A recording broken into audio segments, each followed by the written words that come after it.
Welcome to this edition of Down the Right Field Line with Marlins Nation. The Marlins return home after a road trip and face the Reds and the Braves. With tempers flaring in South Florida, who's in and who's out? All that and more coming up next.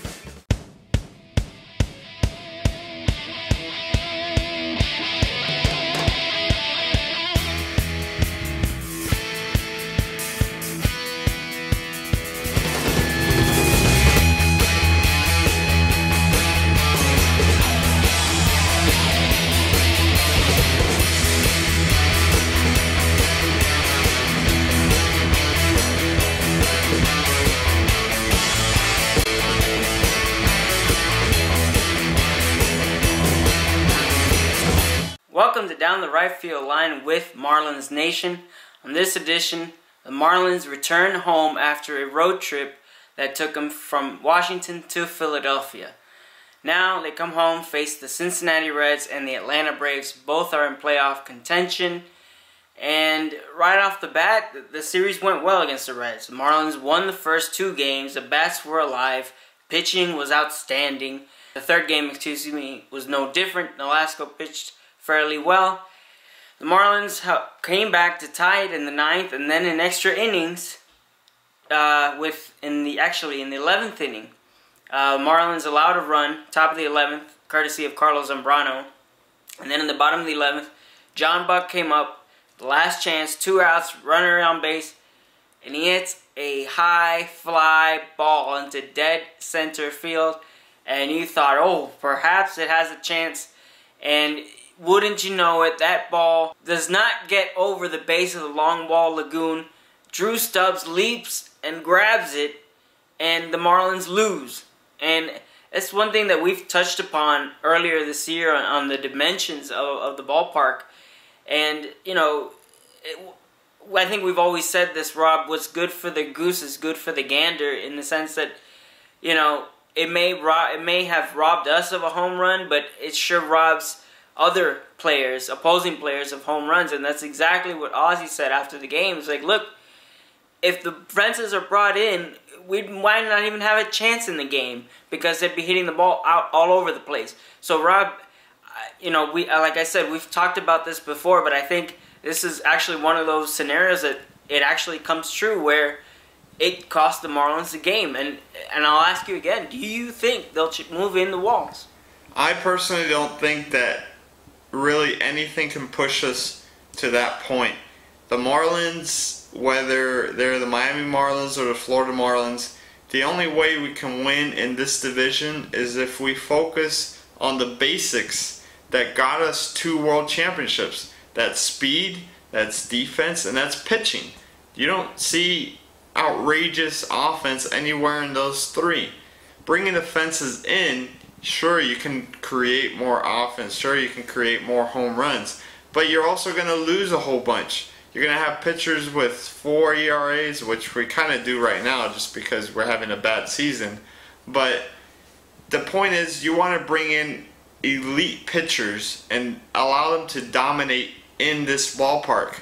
You have those fences out like that. This season, we haven't had a situation like the Buck situation where if the ball goes over, we win, but if the ball's caught, we lose. If we would have had that same situation the other way around and we're like, whew, it's a good thing that we have the fences out, nobody would be talking about it.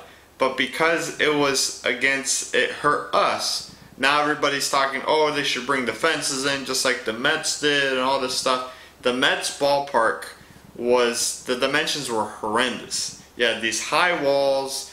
It didn't make sense for New York because New York is an offensive-minded city. Here, you got low fences. The fact that it's further back doesn't bother me. Stanton can hit home runs in here. Sure, if maybe you bring it in, he might hit 50, 60, 70 home runs. But the point is, we're trying to win ball games with pitching, not offense. Yeah, like I said, Rob, I completely agree on that one. You know, it's one of those things where you accept it and you play to your ballpark.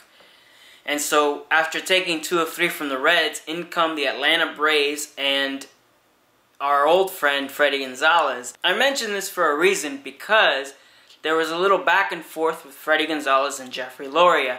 And let me quote something out of the Miami Herald. On Sunday, Gonzalez said, "There's not a manager, dead or alive, that Jeffery Loria thinks is good enough. Not Connie Mack, not anyone." Alright, so I think that's a pretty powerful response to a question that way. And Loria's rebuttal went something like this. He said, flat out, classless. And you can quote me on that, especially because he was with us for 5 years and he was a colossal failure. Whoa. Not nice, not nice. Alright.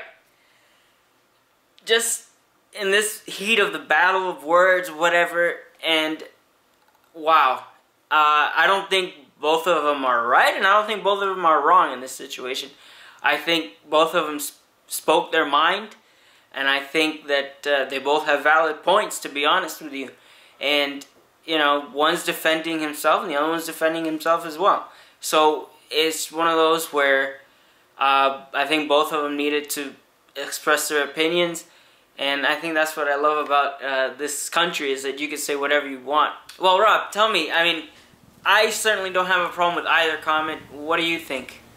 I think I agree with you that, you know, we have the freedom of speech to talk about, you know, what we want to talk about. That was the unalienable rights that was given to us by our founding fathers.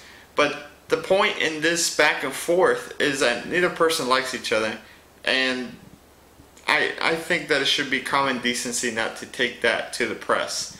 You know, Fredi has his safe job in Atlanta. He's doing a great job for all indications up there. You know, he doesn't need to worry about the Florida Marlins, the Miami Marlins. That's behind him. It's gone. Nobody missed him when he left here. The fans are different. So you have a way better position up there as far as responsibility. Why are you even going to the press? There's no reason for this. If this came out, you know, back in 2010, that would be a different story. I didn't agree with Loria kind of calling him a colossal failure. I mean, that's kind of really taking it over the top. But, you know, I'm sure he was frustrated. You know, this guy just coming out in the press and saying stuff like this. Jeffery Loria has the right to manage his team the way he sees it fit.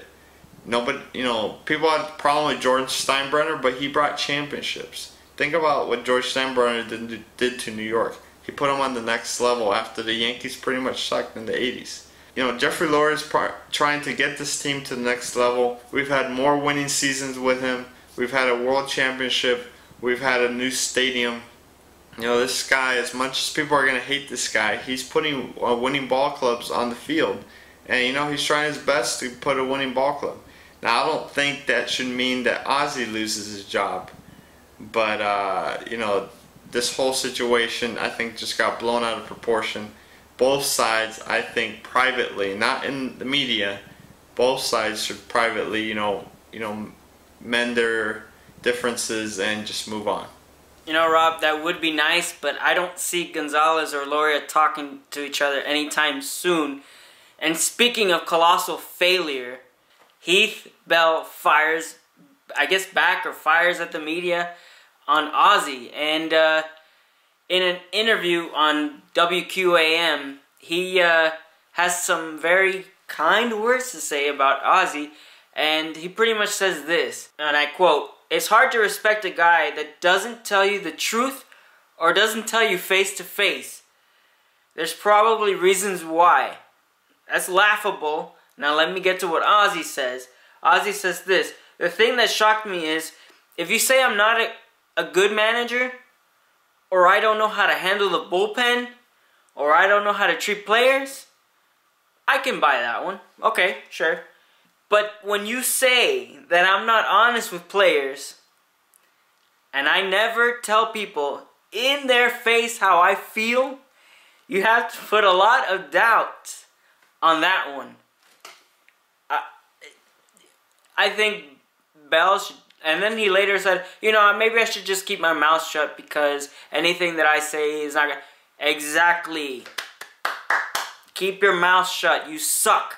You were brought in to close out a game against the Nats We gave you a shot and you blew it, giving up a solo shot to Jason Worth. Every time we give you a shot to close, you don't do it. You don't do it. You don't do it. You suck. Alright? And I'm going to take it even a step further. According to rumors, Heath Bell was the choice of Jeffery Loria and nobody else's. So there's something here that there's a disconnect here where I don't understand why. And we'll go back. I mean, I guess we did praise the move at the time, and now we look at it and we're like, what the hell? But Heath Bell, I think, spoke the biggest lie of all. I think we've seen Ozzie. We've known Ozzie. We've heard him in the media. This man is as honest as you can be, okay? With his players, with the media, with the ownership, with the managers, with the coaches, anybody. So you cannot say that about him. You can't, because who turns out to be the liar? Well, you do, Heath Bell. You do. And to me, it was just horrendous. This guy just, I think, is lost. I think he's lost, and I think he needs to get out of here before. I mean, it'll be interesting. It'll be a very interesting offseason, but man, this is just, like I said, laughable. This is what losing does to you guys. This is what losing does. And moving on to baseball, the actual series, Marlins lost 2 of 3. And in the middle of the game of that series, some excitement. The Marlins had a 3-0 lead into the bottom of the 9th. And it wasn't Heath Bell, but Steve Cishek could not close it out. Braves tied at 3. And then in the bottom of the 10th, I believe, Jose Reyes comes up with a walk-off single to win the game. So some good stuff and some bad stuff. The pitching was pretty decent. And the Marlins lost 2 of 3 to the wild-card leading Braves. And Rob, there's really not much to talk about in this series other than Reyes' walk-off and Reyes' bobblehead night at the ballpark. So, you know, if you want to comment on the series, maybe even a little bit of Heath Bell's comments, go right ahead, man.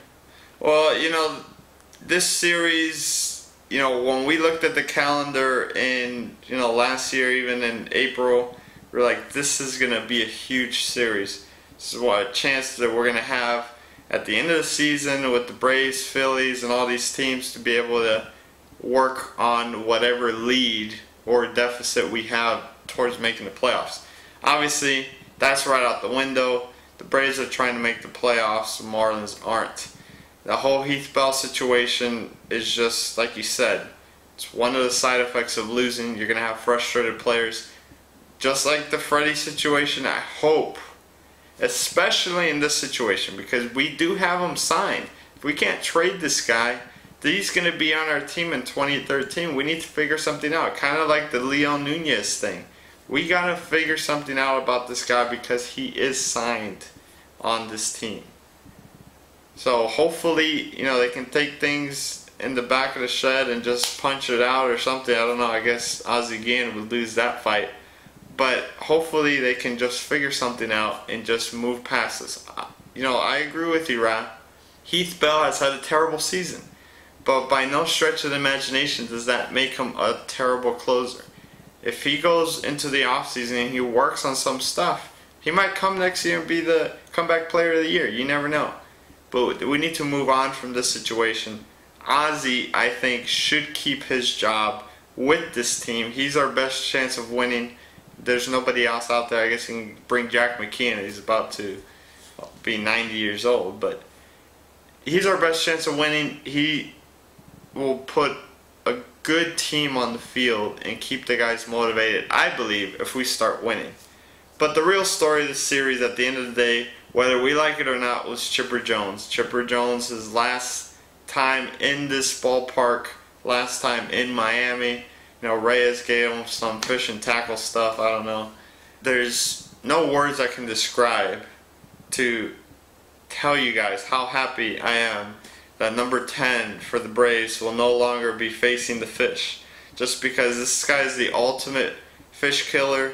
He's been killing us ever since we started in '93. You know, even in '97 NLCS. So, I mean, yeah, I tip my cap for the guy. He's going to make it to the Hall of Fame. He's going to go down as one of the best switch hitters of all time. But, not going to miss the guy as far as him hitting home runs or him getting a base hit when they need it. You know, hopefully, you know, he goes out into the sunset. He had all praise for the Marlins, which I thought was good. He didn't remember when the Marlins won the World Series. He was thinking about it for a few seconds, but of course it was '97. But in any case, you know, wish the guy the best, but I'm not going to miss him. Definitely, Rob. As much as we don't want to admit it, classy guy, great career. Thanks for the memories, good ones and the bad ones. And we'll see you in Cooperstown.